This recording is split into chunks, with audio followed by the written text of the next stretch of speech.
Hi, welcome to How to Grow Your Business with Kevin Willett. As you can see, I have my friend Jennifer Yousem with us from I Heart EBITDA. So, Jen, welcome to the show. Thanks for having me. Just give us a little bit of an overview about your business before we start asking questions. Yeah, so I Heart EBITDA is an outsourced bookkeeping, controller, and fractional CFO advisory firm for the mid-market. So, Jen, today I want to talk about my favorite subject because this is the one I struggle with the most is pricing. So, going back to when I started my group, I should have charged more than I did. But I was new, people were like wondering if I was going to run back to working in banks, and I priced it too low. And then I never bothered to raise it. But I was looking saying, well, other people, they're involved in other networking groups, Jen, and I'm just an additional cost. And I left money on the table. And now, again, it's a service thing. So it's a little different than someone who's selling a product, but the temptation to price too low is a mistake, right? It is, I would say, I give a pass to people that are starting out. There's not one person that I've spoken to who hasn't said the same thing when they started their business. I took all the business that came my way, even if it wasn't really something that I could do. Yep. or or I priced myself too low because I wanted to get my foot in the door. So it's a natural, it's a natural thing to do when you're starting your business. Now, if you're more seasoned, that's a, there are things you should be thinking about differently. What should I be thinking about? All right, so couple of things.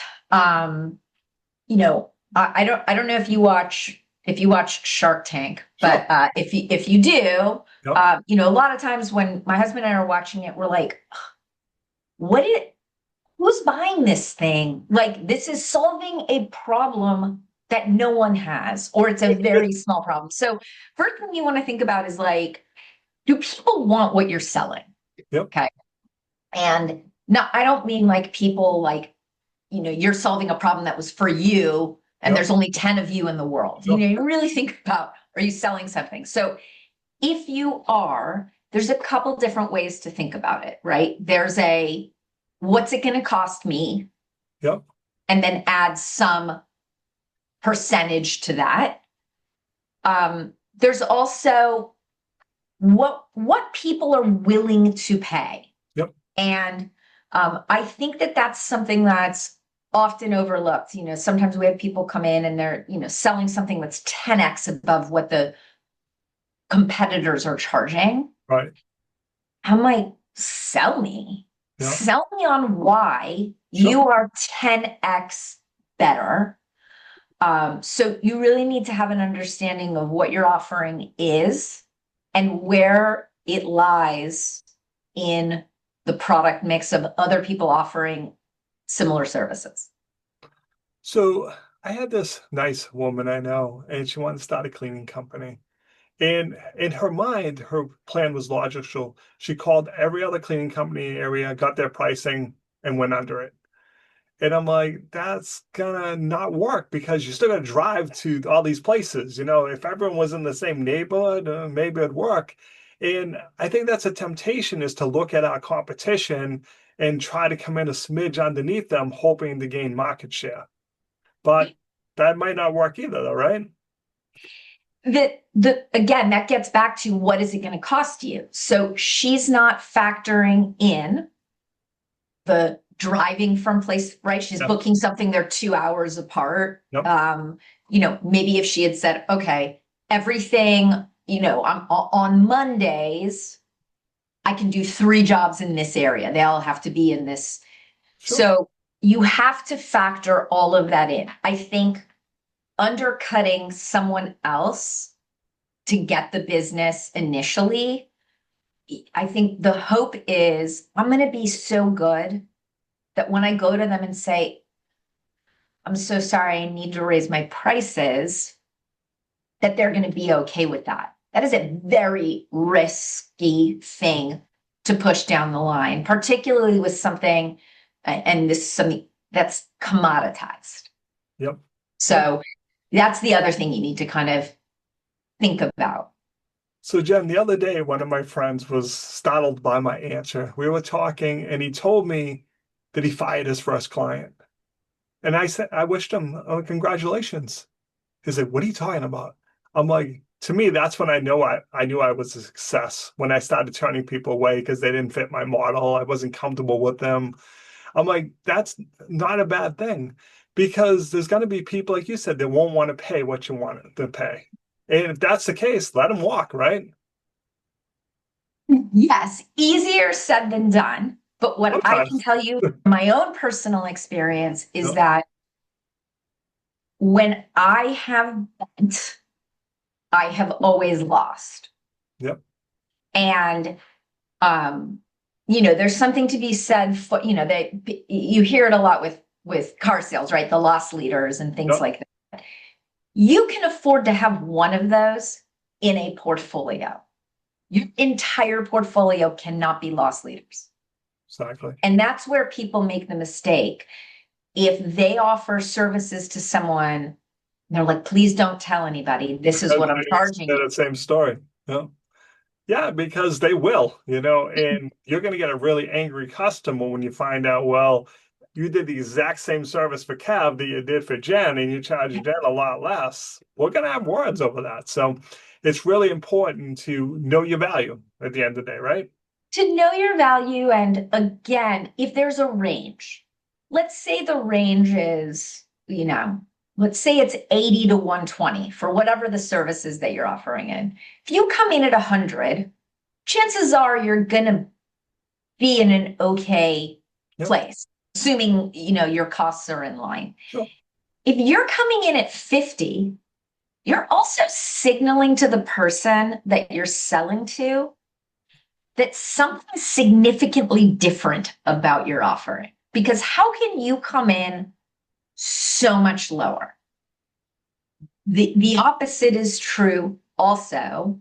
If you're coming in at 150, I think you're starting off the relationship in a way that you're setting yourself up for failure because the expectations are so much higher because your prices are 50% higher than everybody else's. So it gets back to what will the market bear Right. and how are you positioning yourself? Are you a value player? Are Mm. you a luxury player? And does that align with your pricing and what the market will pay?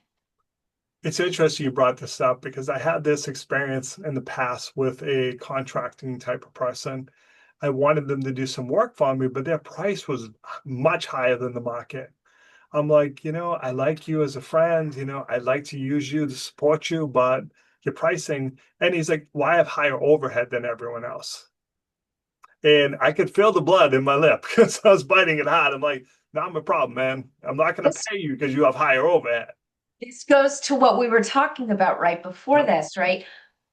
When I was in corporate, I had an analyst come to me and say, I just moved into a new apartment. It's 50% more than what I was paying before. I really need a raise. Sir, Yeah. that is a you problem. That is not a me problem. So your pricing model and cost structure is your problem, not the customers. Right. If you make it the customers, you're likely going to lose them. You need to sell on value to them, not cost to you.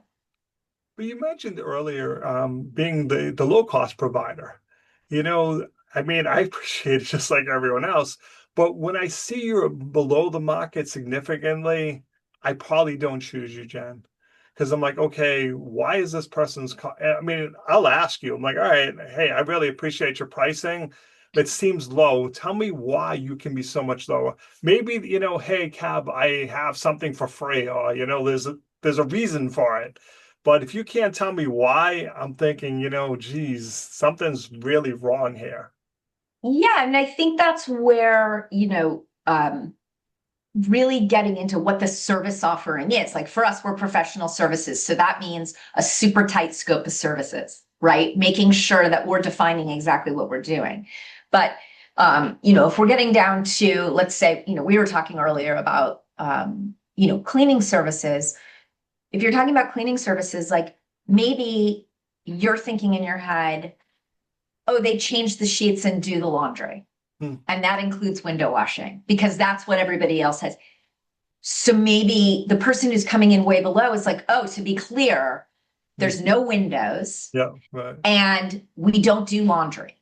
Now, you may say to yourself, you know what? Those are things I'd be willing to give up Yep. for this lower price. Like the things I really want to get done are getting my bathroom cleaned. I don't want to do that.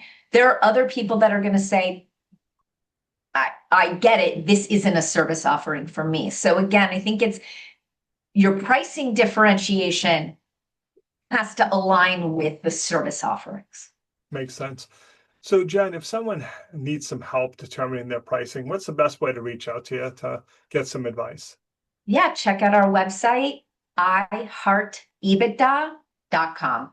Awesome. Thank you for taking a few minutes to call the show. And as always, thanks for being my friend. Thanks for having me.